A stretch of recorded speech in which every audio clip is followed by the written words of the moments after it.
हरि गोविन्द गोकुलनन्दन गोविन्द। शतमानं भवति शतायुः पुरुषः शतेन्द्रिय आयुष्येवेन्द्रिये प्रतिष्ठति। शतमानं भवति शतायुः पुरुषः शतेन्द्रिय आयुष्येवेन्द्रिये प्रतिष्ठति।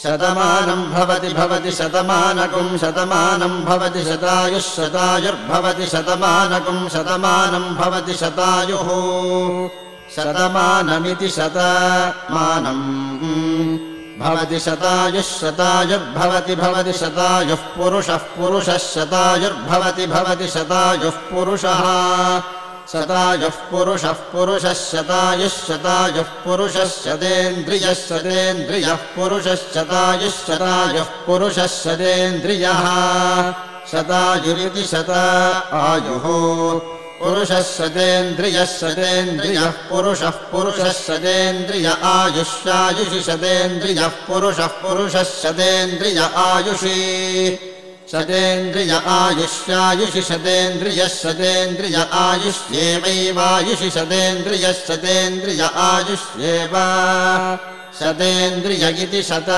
इन्द्रियः आयुष्येवैवायुष्यायुष्येवेन्द्रिय इन्द्रिय एवायुष्यायुष्